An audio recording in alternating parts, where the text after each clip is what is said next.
UP board 2025 की परीक्षा देने जा रहे विद्यार्थियों, आपके लिए सर्वाधिक यदि कहा जाए तो रस सबसे महत्वपूर्ण टॉपिक है। और रस की ट्रिक यदि मिल जाए तो जैसे आप कहते हो कि दाल में घी मिल जाए, और यदि घी मिल जाए तो कार्य सर्वोत्तम हो जाता है। उसी प्रकार से यदि आपको रस की ट्रिक प्राप्त हो जाए तो सर्वाधिक आपके लिए सर्वोत्तम होगा।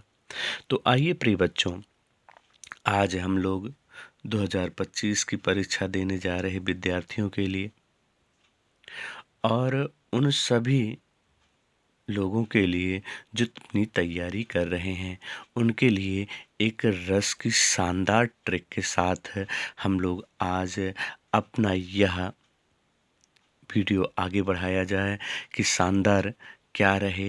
हिंदी और संस्कृत के प्यारे बच्चों, आपके लिए सर्वाधिक उपयोगी वीडियो होने वाला है।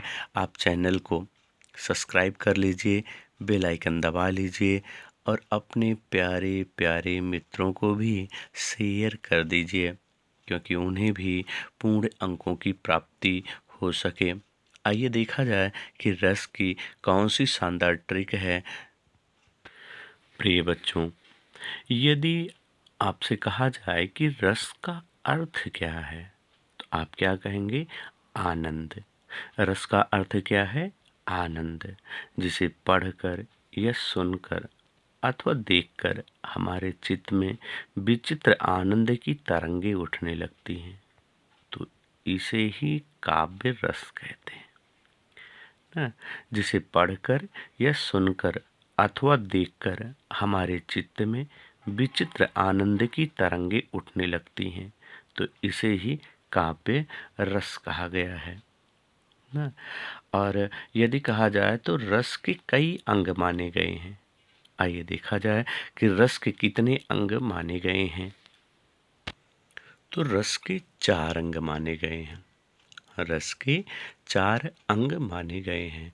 भरत मुनि ने नाट्यशास्त्र में, यानी भरत मुनि ने अपने नाट्यशास्त्र पुस्तक में लिखा है कि व्यभिचार न लिखा है कि भावानुभाव व्यभिचारी संयोगाद्र रस निष्पत्ति न, यानी उन्होंने इस पद को लिखा है। यानी इसका तात्पर्य क्या है कि विभावानुभाव व्यभिचारी संयोगाद्र रस निष्पत्ति, यानी अर्थ है इसका कि विभाव, अनुभाव और व्यभिचारी यानी संचारी भाव की संयोग से ही रस की निष्पत्ति होती है ना। अच्छा, कितने रस के अंग हैं? तो पहला आपका है अस्थाई भाव, दूसरा विभाव, तीसरा अनुभाव और चौथा संचारी भाव, यह व्यभिचारी भाव। यदि कहा जाए कि अस्थाई भाव कितने हैं, तो जितने रस होते हैं उतने अस्थाई भाव होते हैं। वैसे भरत मुनि ने 8 रस की ही परिकल्पना की थी। लेकिन आइए आगे देखा जाए।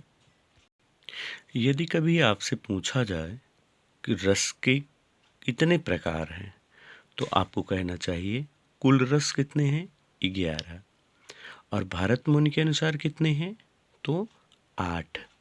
और विश्वनाथ के अनुसार यदि कभी पूछ लिया जाए कि रस कितने हैं, तो आपको कहना चाहिए कि 9 रस हैं। आइए रस और रस के अस्थाई भाव की ट्रिक देखा जाए। कौन सी है रस और रस के प्रकार की ट्रिक? आइए रस की शानदार ट्रिक देखा जाए कि रस की कौन सी शानदार ट्रिक है जो आपकी परीक्षा में पूर्णतः अंकों को दिला सकती है। अब सर्कस रोको सनी ना, आप भी हमारे साथ, ठीक भले आप नहीं गा पाते लेकिन फिर भी आप हमारे साथ दोहराएं कि अब सर्कस रोको शनि, अब सर्कस रोको शनि, बिजू है उबीर भय भयानक, उबीर भय भयानक ना। आइए एक एक से देखा जाए कि कौन कौन से आपके हैं। आप पढ़े हैं अद्भुत रस, ना। अद्भुत का क्या होगा? विस्मय। यानी ये आपके रस दिए गए हैं और इधर आपके अस्थाई भाव दिए गए हैं। तो अद्भुत, अद्भुत का अस्थाई भाव विस्मय। सर्कस ना।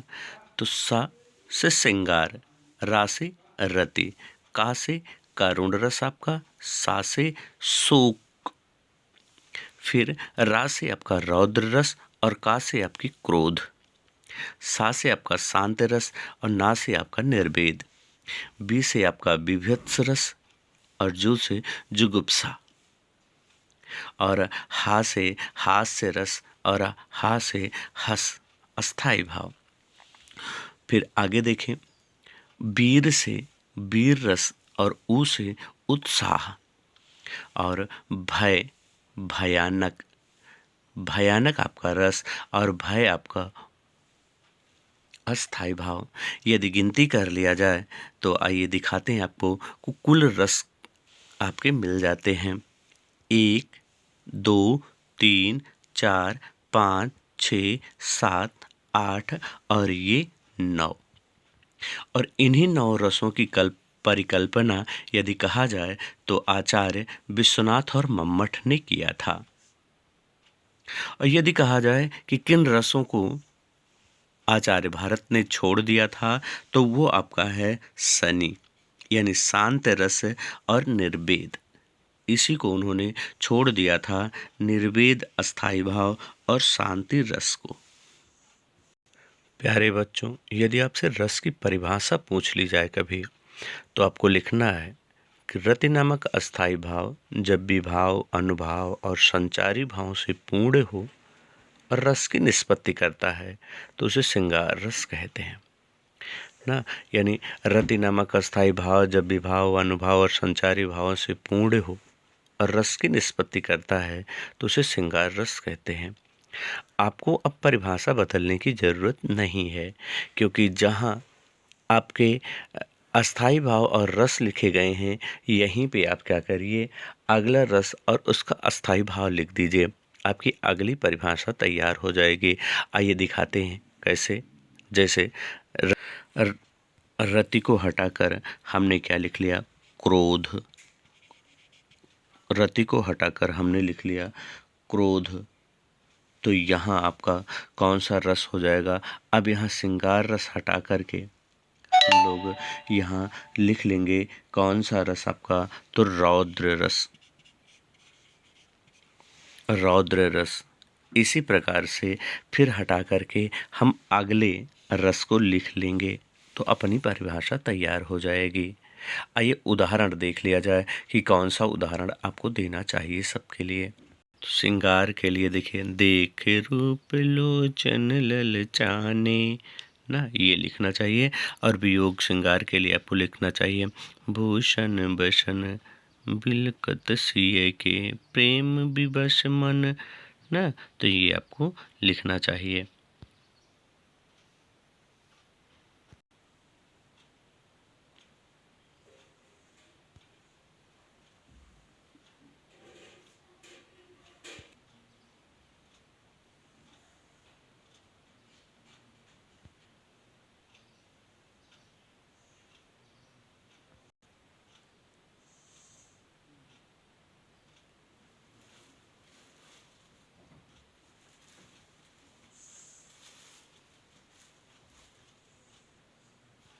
ये भी वीर रस का ही उदाहरण है। मैं सत्य कहता हूँ सखे सुकुमार मत जानो मुझे। आइए रौद्र में देखा जाए, रौद्र श्री कृष्ण के वचन सुन अर्जुन क्रोध से जलने लगे ना। आइए भयानक रस में देखें, समस्त सांप संग श्याम ज्यों गाढ़े ना। देखिए विभत्स रस में जहाँ आपके अनायास ही आपके मुख से घृणा निकल आती है। रिपु आतन की कुंडली कर जो न, सिर पर बैठो काग आँख दो खात निकारत। ये आपके अद्भुत रस के उदाहरण हैं।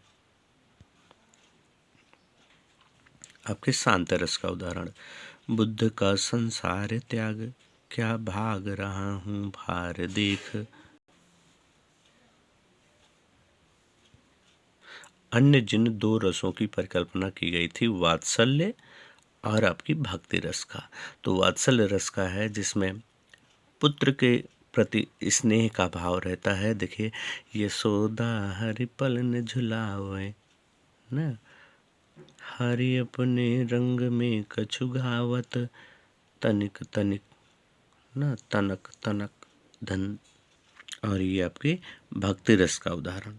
भक्ति रस में यदि अस्थाई भाव कहा जाए तो देव के प्रति भक्ति भाव होती है।